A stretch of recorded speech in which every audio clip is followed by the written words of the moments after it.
Sehingga kemudian ketika pertanyaan terakhir dari Rasulullah, Aisyah tidak menjawab lagi sudah. Aisyah menjawab, wahai Rasulullah, semua kambing tadi itu, daging kambing itu sudah habis saya bagi. Yang tinggal itulah yang di atas meja itu. Yang tinggal itu di atas meja kita itu. Yang cuma satu kerat itu. Yang cuma satu potong itu. Itulah yang tinggal wahai Rasulullah. Dan ternyata Rasulullah bertanya berulang-ulang seperti tadi itu, ingin memberikan pemahaman kepada Aisyah. Apa kata Rasulullah? Wahai Aisyah, sesungguhnya yang tersisa adalah apa yang kita berikan, bukan yang tertinggal di meja kita. Yang tertinggal di meja kita akan menjadi kotoran. Kalau dia masuk ke dalam tubuh kita, dia akan menjadi kotoran suatu saat nanti. Kalau pakaian itu kita pakai, dia akan rusak suatu saat nanti. Tapi tatkala harta itu kita bagikan kepada orang lain dengan niat karena Allah Subhanahu wa taala, itulah yang nantinya akan menjadi kekal di sisi Allah Subhanahu wa taala, dan itulah nanti yang akan menjadi rezeki kita yang Allah sediakan ketika Allah memasukkan kita ke dalam surga Allah Subhanahu wa taala. Sidang jamaah maghrib dan isya yang dirahmati Allah Subhanahu wa taala, insyaallah pada kesempatan kali ini kami ingin mengajak para jamaah sekalian untuk mengulang kaji sebuah tema hakikat rezeki. Kenapa kita perlu kembali mengulang-ulang kaji tema ini? Karena banyak pada hari ini kita temui manusia-manusia dalam menghadapi musibah yang sampai hari ini belum berakhir, itu memiliki kegabangan dalam hal rezeki. Khususnya di Aceh, kita bersyukur sang-sang hana yang iya dengan corona.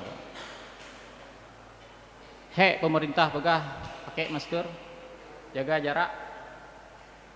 Nithat urang yang pakai masker. Pugekeun le urang, corona. Tawakal ala Allah. Ya. Mantap sekali dia mengucapkan tawakal kepada Allah Subhanahu wa taala. Misa mati, misahan, hana. Kita bersyukur ada sikap itu. Walaupun perlu dikritisi apakah itu benar tawakal kepada Allah atau hanya keberanian tanpa sebuah landasan yang sesuai dengan petunjuk Allah dan Rasulullah sallallahu alaihi wasallam. Kita tidak membahas tema ini, tapi sayangnya ketika melihat efek yang muncul dari musibah yang kita hadapi pada hari ini, apa efeknya? Salah satunya apa?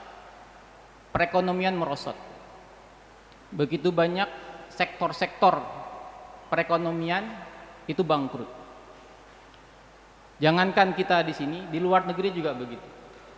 Beberapa waktu yang lalu dirilis salah satu maskapai penerbangan terbesar di dunia, Singapore Airlines, itu bersiap-siap akan merumahkan sekian ribu karyawannya. Ada di antara mereka nantinya harus di PHK, ada di antara mereka harus dibujuk untuk mau mengambil pensiun dini dan lain sebagainya.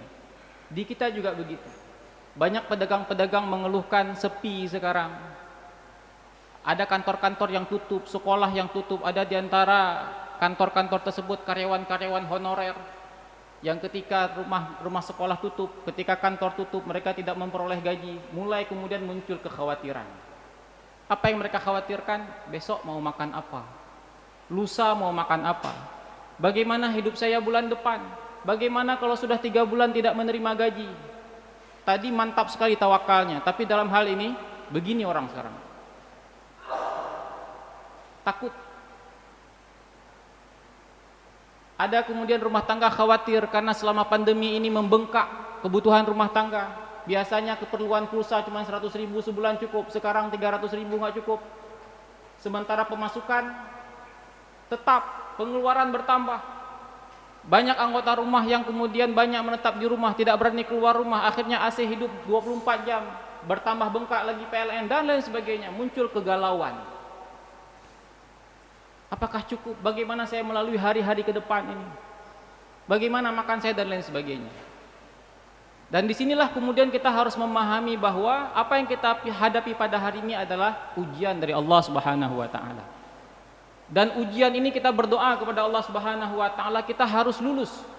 Dan salah satu yang diuji adalah keimanan kita pada hari ini. Bagaimana pada hari ini kita harus tetap bersikap tenang karena kita merasa yakin bahwa Allah Ar-Razzaq, Allah itu Maha memberikan rezeki. Yang mendatangkan rezeki bukan pekerjaan kita, tapi Allah Subhanahu wa taala. Nah, sebelum kita melanjutkan tema tentang hakikat rezeki ini, mari kita mengambil sebuah pelajaran dari sebuah kisah di dalam Al-Qur'an, yaitu dalam surah At-Taubah ayat ke-28. Ayat yang saya bacakan tadi berbunyi a'udzubillahi minasyaitonirrajim, ya ayyuhalladzina amanu innamal musyrikuuna najasun fala yaqrabul masjidal harama ba'da 'amihim hadza. Ayat ini turun kurang lebih tahun ke-9 Hijriah.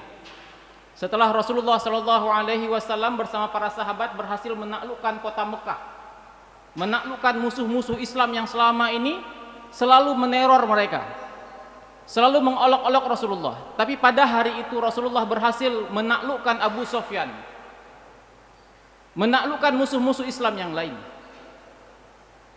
Dan setelah Rasulullah sallallahu alaihi wasallam menaklukkan kota Mekah, turun ayat ini yang menerangkan, wahai orang-orang yang beriman, sesungguhnya orang-orang musyrik itu najis.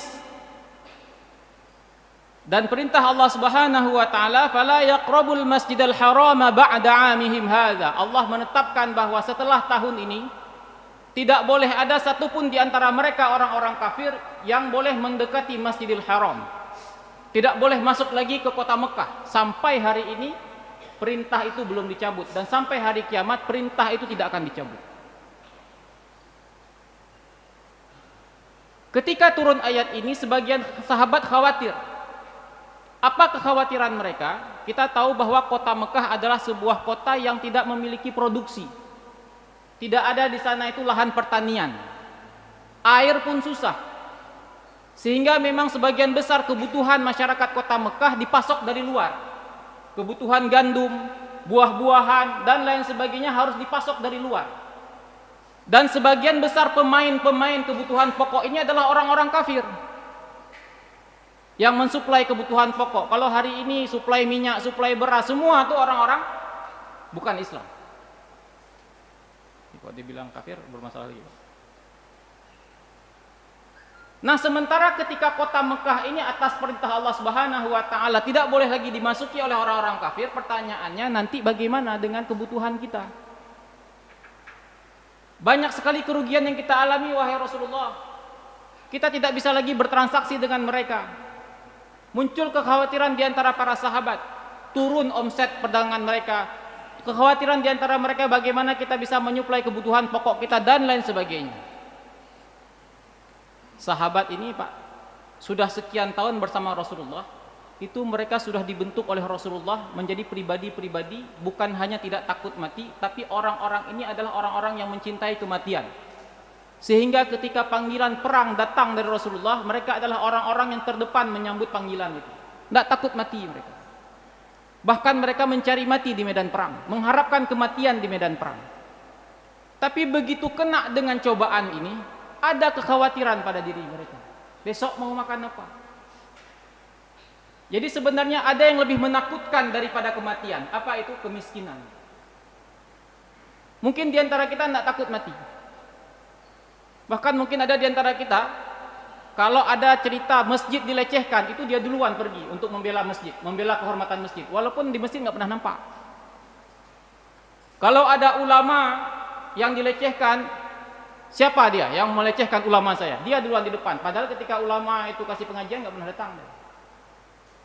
Tidak takut mati, apalagi kalau dia mengetahui kematian itu karena membela agama. Begitu juga dengan para sahabat. Tapi ketika ayat ini turun, muncul kekhawatiran di antara para sahabat tentang hal yang disebutkan tadi. Sehingga Allah Subhanahu wa taala melanjutkan ayat ini, wa in khiftum 'ailatan fasawfa yughnikumullahu min fadlihi insya. Jika kamu khawatir, wahai orang-orang beriman, menjadi miskin karena perintah Allah Subhanahu wa taala ini, maka sesungguhnya Allah lah yang akan menjamin kamu. Allah yang akan memberikan kekayaan kepada kamu dari sisinya dengan kehendaknya. Allah memberikan ketenangan kepada para sahabat. Jangan khawatir. Selama kalian mentaati perintah Allah Subhanahu wa taala, maka tidak boleh ada kekhawatiran pada diri kalian, karena sesungguhnya rezeki kalian tidak ditentukan oleh makhluk, tapi rezeki kalian Allah yang menentukan. Pelajaran ini sebenarnya harus kita ambil pada hari ini sebagai sebuah bangsa yang besar.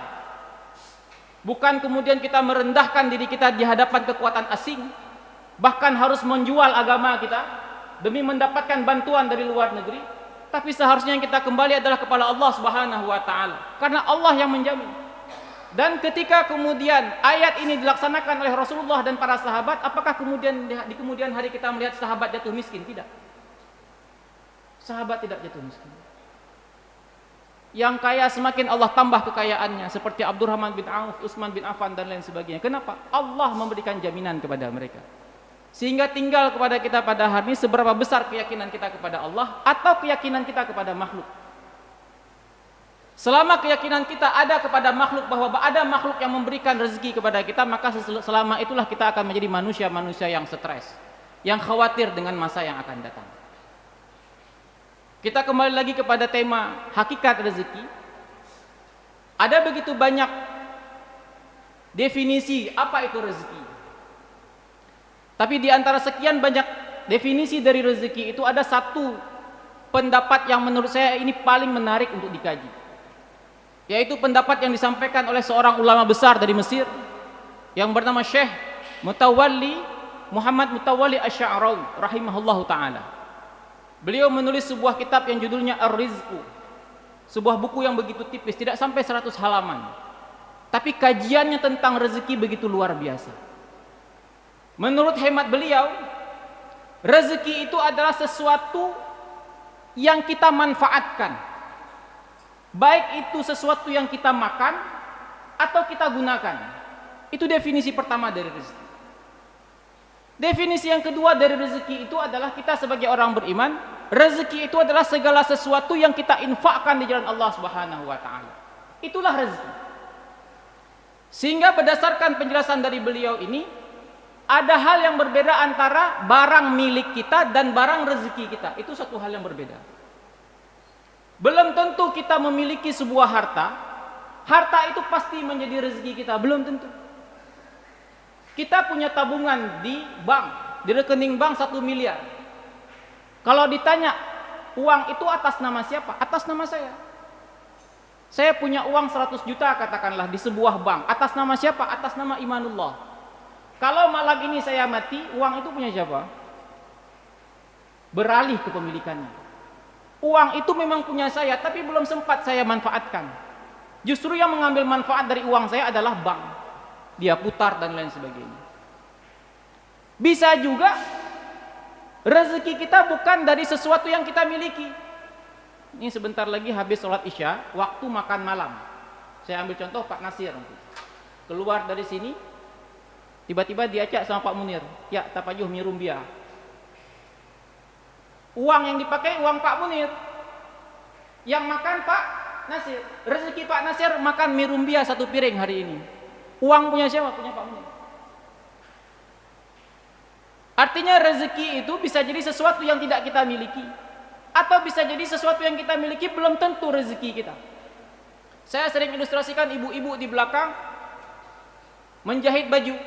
Biasanya waktu untuk menjahit baju ibu-ibu tidak sehari 2 hari, beda dengan menjahit baju bapak-bapak.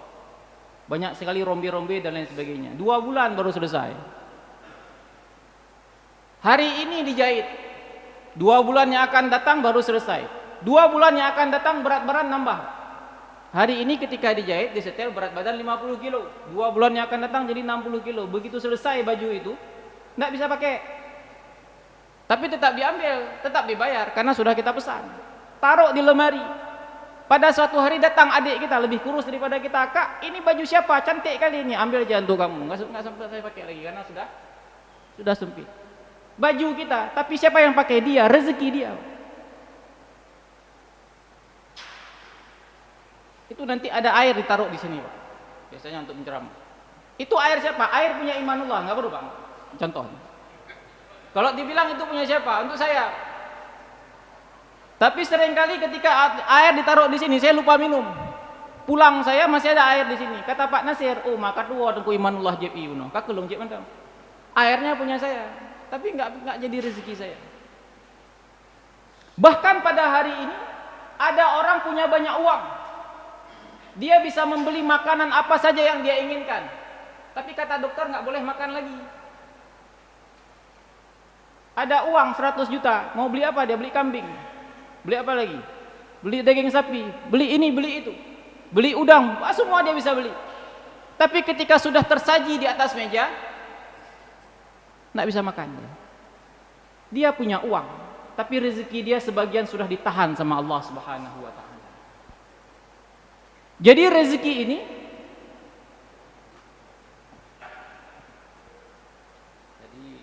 ibu-ibu tidak kedengaran, padahal saya sedang bahas tentang baju ibu-ibu. Untung tidak dengar. Oke, sudah ya. Saya sampai di mana tadi? Rezeki ya. Jadi rezeki itu bisa jadi satu hal yang kita miliki, tapi selama dia belum sempat kita makan dan belum sempat kita gunakan, maka itu bukan rezeki kita. Ada begitu banyak pada hari ini di antara kita, rezeki kita itu adalah harta milik nenek moyang kita tiga angkatan ke atas.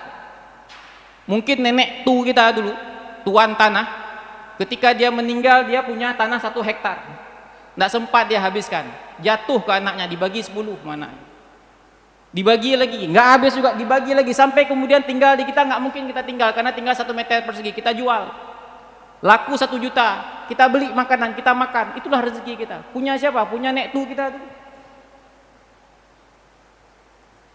Begitulah rezeki. Sehingga kalau kemudian kita memahami bahwa rezeki ini adalah sesuatu yang kita makan atau sesuatu yang kita manfaatkan, yang ketika kita makan itu dia bisa menghidupkan kita, membuat kita kuat, menjadi asbab kita bisa beraktivitas ke sana kemari, maka sejatinya rezeki itu adalah kehidupan itu sendiri. Imam Al-Muzanni mengatakan bahwa ketika seseorang itu hidup, artinya dia masih punya rezeki. Kalau orang itu mati, artinya rezekinya sudah selesai. Kalau dia masih ada rezeki, walaupun tangannya nggak bisa lagi bergerak, kakinya tidak bisa lagi berjalan, rezeki itu yang akan dipaksa masuk ke dalam tubuhnya. Perhatikan orang-orang yang pada hari ini masuk ICU. Mata nggak bisa lagi lihat, tangan nggak bisa lagi bergerak, kaki nggak bisa lagi berjalan, tapi rezekinya masih ada. Masuk makanan itu dari selang, mulutnya nggak bisa terbuka lagi, rezekinya masih ada, hidup dia. Tapi ada orang tangannya masih kuat, tubuhnya masih kuat, matanya masih tajam, masih segar, rezekinya nggak ada lagi, walaupun mulutnya masih bisa ngunyah, mati dia. Rezekinya sudah ada, tidak ada lagi. Walaupun dia masih bisa berjalan, masih bisa makan, masih bisa melihat dan lain sebagainya. Rezekinya sudah habis. Allah sudah menakdirkan rezekinya sudah habis, mati dia. Walaupun dia masih kuat.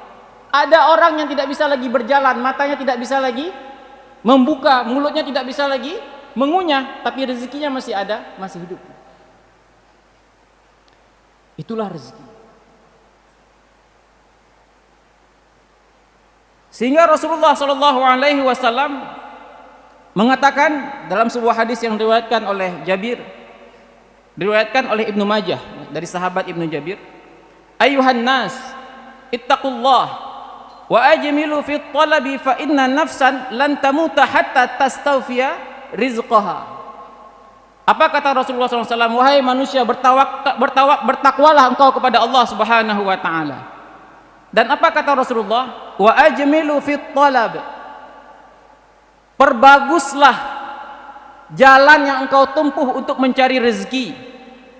Karena sesungguhnya kata Rasulullah, tidaklah seorang hamba akan mati hingga ia benar-benar telah mengenyam, memakan seluruh rezeki yang Allah berikan kepada dia.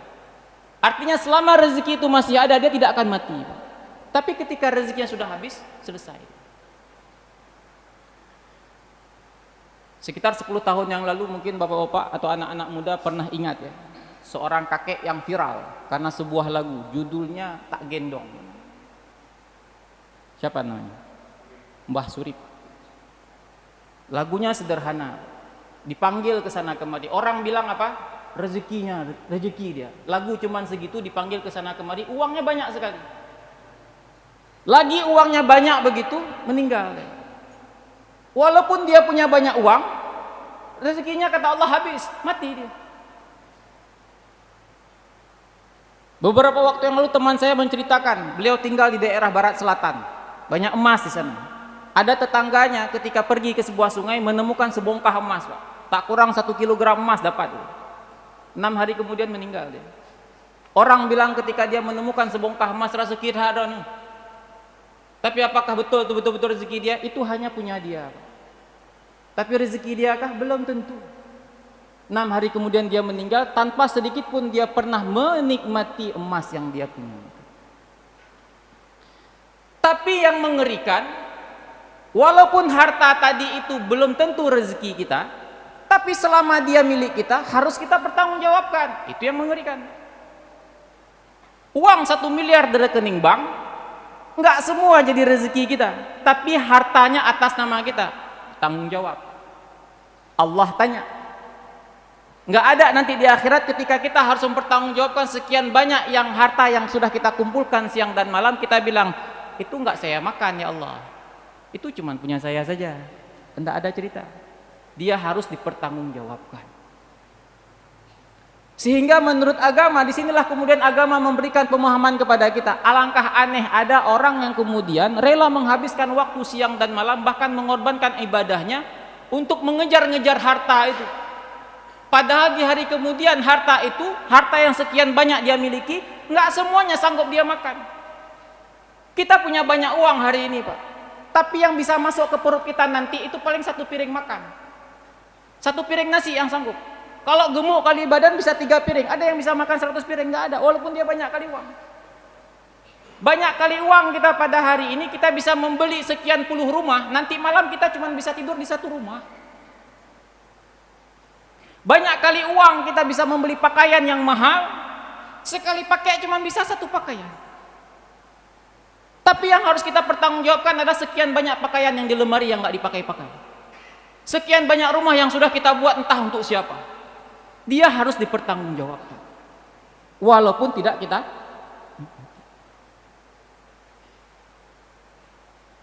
Sehingga kemudian agama memberikan definisi yang lain. Tadi definisi pertama, rezeki itu adalah sesuatu yang bermanfaat, yang kita ambil manfaatnya, baik dengan cara kita makan atau kita gunakan. Kalau baju kita pakai, kalau belum dipakai belum menjadi rezeki.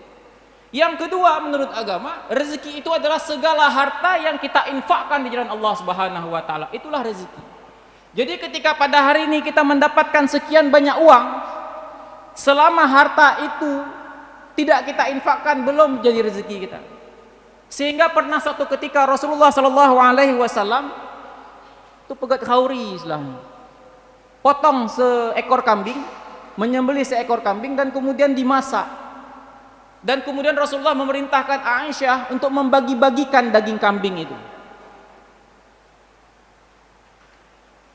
Dan kemudian Rasulullah bertanya, wahai Aisyah, sudah kau bagi-bagi daging kambingnya?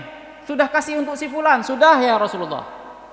Sudah kau kasih untuk si fulan? Sudah ya Rasulullah. Tak lama kemudian ditanya lagi, wahai Aisyah, sudahkah kau berikan daging kambing itu untuk si fulan, si fulan, si fulan? Sudah ya Rasulullah. Berulang kali Rasulullah bertanya sampai kemudian Aisyah merasa terganggu. Tapi ulang. Padahal sudah dibilang, sudah ya Rasulullah, sudah ya Rasulullah. Sehingga kemudian ketika pertanyaan terakhir dari Rasulullah, Aisyah tidak menjawab lagi sudah. Aisyah menjawab, wahai Rasulullah, semua kambing tadi itu, daging kambing itu sudah habis saya bagi. Yang tinggal itulah yang di atas meja itu. Yang tinggal itu di atas meja kita itu, yang cuma 1 kerat itu, yang cuma 1 potong itu, itulah yang tinggal wahai Rasulullah. Dan ternyata Rasulullah bertanya berulang-ulang seperti tadi itu, ingin memberikan pemahaman kepada Aisyah. Apa kata Rasulullah? Wahai Aisyah, sesungguhnya yang tersisa adalah apa yang kita berikan, bukan yang tertinggal di meja kita. Yang tertinggal di meja kita akan menjadi kotoran. Kalau dia masuk ke dalam tubuh kita, dia akan menjadi kotoran suatu saat nanti. Kalau pakaian itu kita pakai, dia akan rusak suatu saat nanti.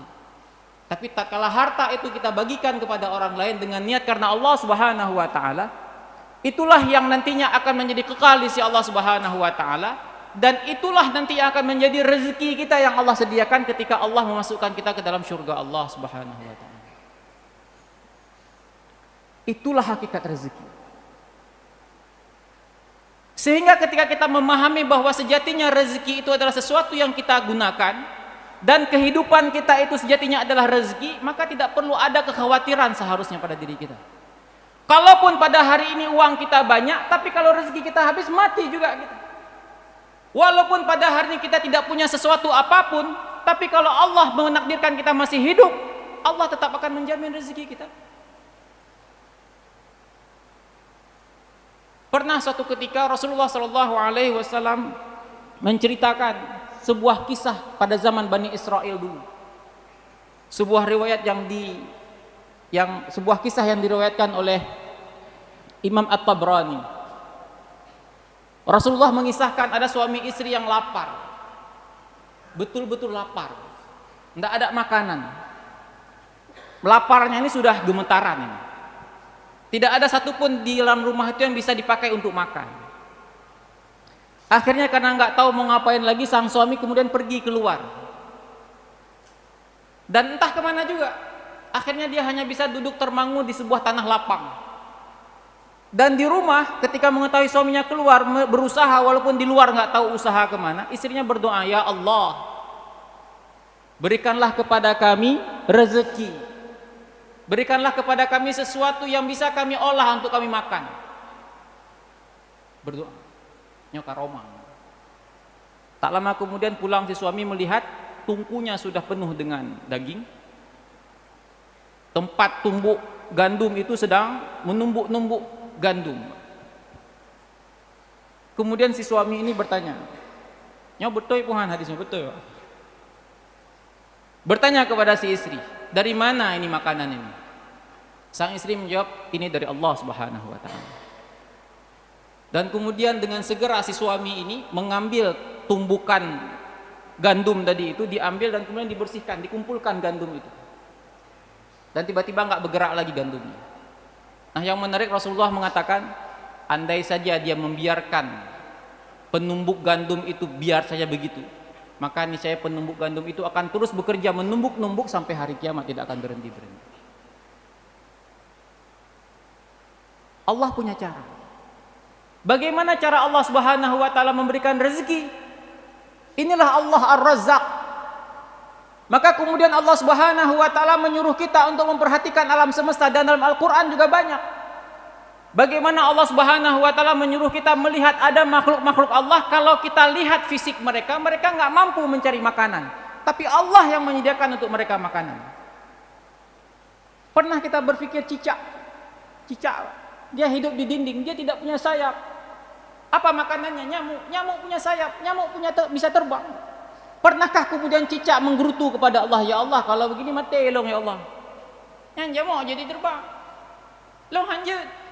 Kibancara long pajuh jamuknya. Ada urusan. Allah menakdirkan cicak itu makanannya nyamuk. Pernahkah kita mentafakuri sebuah mangga yang kita makan, Pak? Kita beli pasar impres buah mancang. Ketika kita lihat kulitnya mulus sekali.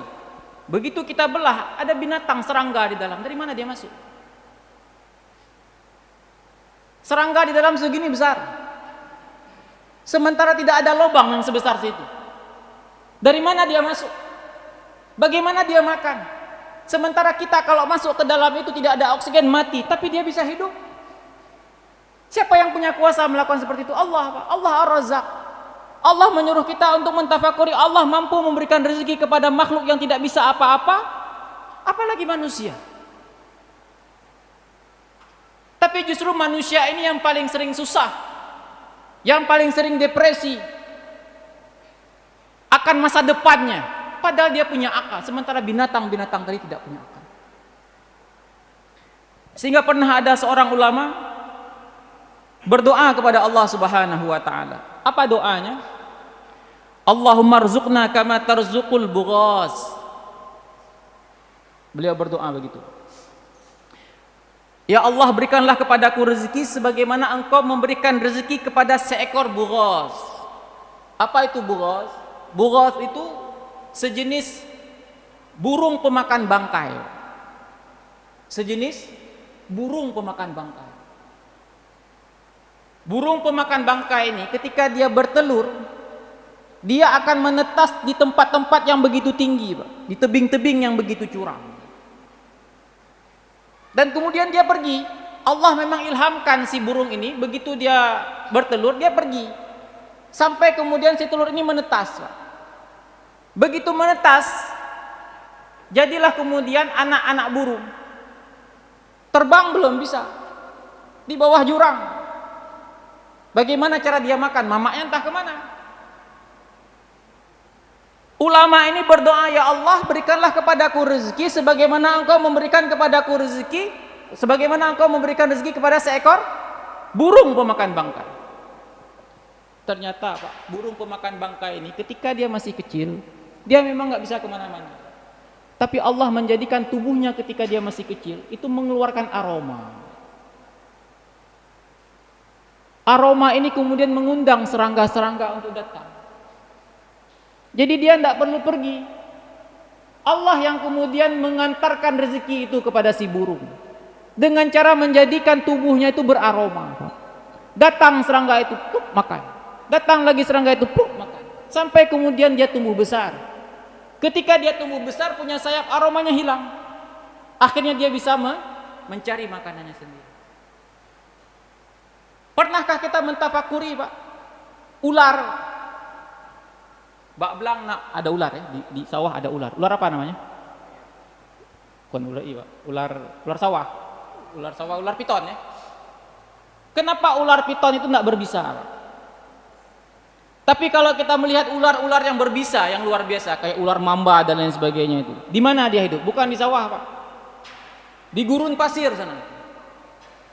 Di gurun pasir dan lain sebagainya, tempat-tempat yang jarang ada makanan, Pak. Ular piton tidak perlu bisa. Tikus datang ke dia, Pak. Lebih banyak tikus daripada dia. Tapi ketika kemudian Allah menciptakan seekor makhluk dan dia tempatkan makhluk itu di tempat yang jarang ada makanan, itu Allah kasih ke dalam tubuhnya itu bisa. Sekali kena langsung mati. Jadi nggak ada ceritanya 2 kali kap-kap. Itu masih bisa lari tikus. Pernahkah kita berpikir seperti itu? Mentafakuri makhluk-makhluk Allah. Sehingga kemudian dengan kita mentafakuri itu, kita kemudian meyakini, Masya Allah, Subhanallah, begitu luar biasa cara Allah kemudian menyediakan makanan kepada makhluk-makhluknya. Sebagaimana Allah Subhanahu wa Ta'ala memberikan makanan kepada anak pemakan bangkai tadi, burung pemakan bangkai. Sebagaimana Allah Subhanahu wa Ta'ala menjamin rezeki seekor cicak. Sebagaimana Allah Subhanahu wa Ta'ala menjamin rezeki seekor ulat yang ada di buah yang kita makan. Mbak jambe, Pak. Coba lihat jambu itu. Tergantung dia tempat tinggi. Begitu kita buka ada ulat. Dari mana datang ulat itu? Kapan dia datang? Dari mana dia datang? Kenapa tiba-tiba bisa banyak? Siapa yang mendatangkan dia? Allah. Allah. Allah Ar-Razzaq. Apalagi manusia yang penciptaan kita itu ada misi khusus. Ada misi khusus kita. Sehingga tidak mungkin Allah Subhanahu wa Ta'ala ketika menciptakan makhluk, Allah tidak menetapkan berapa rezekinya. Allah sudah menetapkan. Cuman kita aja yang nggak pernah hitung. Coba perhatikan, Pak. Allah memberikan kepada kita udara. Udara itu rezeki, Pak. Rezeki ini udara. Kalau tidak ada udara, mati kita. Beberapa menit tidak ada udara, mati kita. Makanya udara itu Allah sediakan, terus sediakan. Tidak perlu kita cari udara itu datang. Bahkan ketika kita tidur, otomatis tubuh kita menghirup udara. Allah antarkan udara itu. Air. Nah, air itu mungkin kalau udara beberapa menit kita nggak masuk udara, kita akan mati. Kalau air mungkin 1-2 hari. Air itu nggak sebanyak udara. Allah memang set begitu. Sehingga air itu perlu kita cari. Udara nggak perlu kita cari. Karena udara 1 menit aja, Hana, nyangka. Allah ciptakan begitu. Makanan lebih jarang lagi. Sehingga untuk mencari beras dan lain sebagainya kita butuh menanam. Kita butuh pupuk dan lain sebagainya. Begitulah cara Allah Subhanahu wa Ta'ala. Nah, sidang jamaah maghrib yang dirahmati Allah Subhanahu wa Ta'ala, Kembali lagi kepada hal yang pertama kali kita ucapkan, bahwa apa yang kita hadapi pada hari ini sejatinya adalah ujian bagi keimanan kita. Jangan sampai masalah corona ini selesai, ternyata ada masalah dengan akidah kita, tauhid kita rusak. Padahal justru corona ini menguji tauhid kita, bahwa hanya Allah lah yang berikan saya rezeki. Jadi tidak perlu kemudian ketika apa yang terjadi pada hari ini, perekonomian merosot dan lain sebagainya, jangan sampai kemudian membuat hati kita terguncang. Sampai-sampai na'udzubillah kita menyangka bahwa besok saya tidak tahu mau makan apa karena saya harus di PHK. Na'udzubillah. Sebegitu rapuhnya iman kita ternyata. Nah, kita berdoa kepada Allah Subhanahu wa taala semoga dengan berlalunya musibah ini kita menghadap Allah Subhanahu wa taala dalam kondisi derajat keimanan kita semakin meningkat. Semoga Allah Subhanahu wa taala mudahkan langkah-langkah kita menuju meningkatnya keimanan kita di hadapan Allah Subhanahu wa taala. Aqulu qouli hadza wa astaghfirullah li wa lakum. Subhanakallahumma wa bihamdika asyhadu an la ilaha illa anta astaghfiruka wa atubu ilaik. Assalamualaikum warahmatullahi wabarakatuh.